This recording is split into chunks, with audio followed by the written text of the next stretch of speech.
Hey guys, what's up? And thank you for checking in. Today's video is very exciting. I put together a full Excel for you guys to show you what it takes to actually get a construction loan. So if you were to buy a piece of real estate, whether you bought it with or without permits and schematic drawings, the whole 9 yards, I'm going to show you in today's video how you take that project and you present it to the lender and how much money you would need to inject into that project, A to Z. So just hang tight. If you're here for that information, I think you're really going to enjoy it. And if you do, you know what to do. Give it a big thumbs up, subscribe to the channel, and let's dive right in. Okay guys, so to all my builders and developers, this one's for you. You're doing a project trying to build this beautiful house, this one right over here. It's gonna be 5,000 square feet. It's gonna be killer. The reason and the purpose for this video is to show you the gap between what you actually think it's gonna cost you to build to what the actual cost of building is. So if you're buying the land for 1 million and you got a construction budget of 1.5, that's $2.5 million to build the house, right? Not so much. I'll tell you why. Because in construction financing, every lender is going to tie in a contingency, which is approximately 10%. So automatically, you got yourself a 1.5 budget. 10% of that is an extra $150,000. So now you got yourself a budget of $2,650,000 to build the house. That's number one. Now, the lender is going to tie in interest reserve into the construction loan, meaning you don't actually have to make a payment for the term of the loan. And let's just assume it's going to take you 12 months, and that's the term of the loan.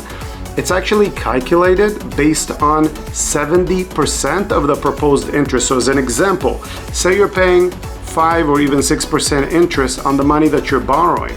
Because you're not borrowing everything at one time, they're using 70% of that, which is plus minus about $111,000 included to the budget. Now, if you're using a broker or you're putting the file through a conventional lender, there's approximately between 1 to 2 points added to the fees. So that's another, say, $26,500 per party times 2, one to the lender and then again to the broker.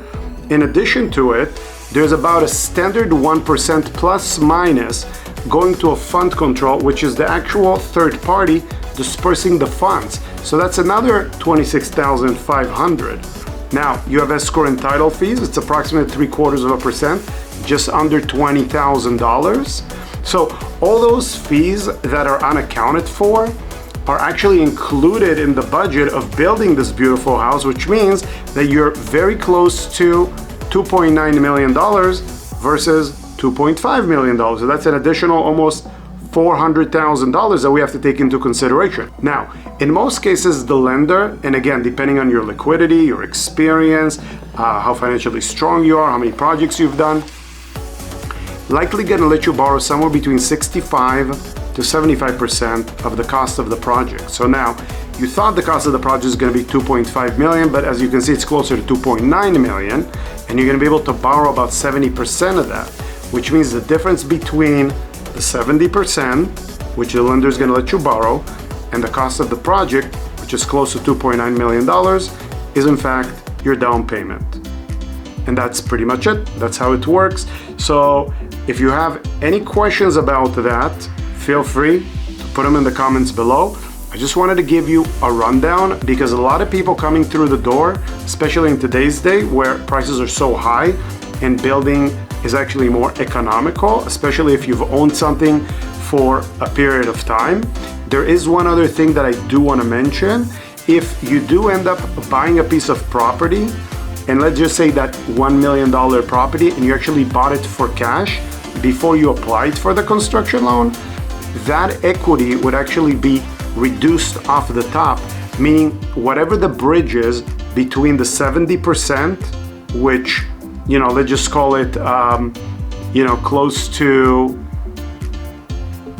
2.9. So you take it about, say, close to 900,000, about $2 million, okay? So if you're able to borrow $2 million for a project that's $2.9 million, but you bought the piece of land for $1 million in cash, that means that you do not have to inject any more money, in theory, into this project because you've already paid for the land in cash.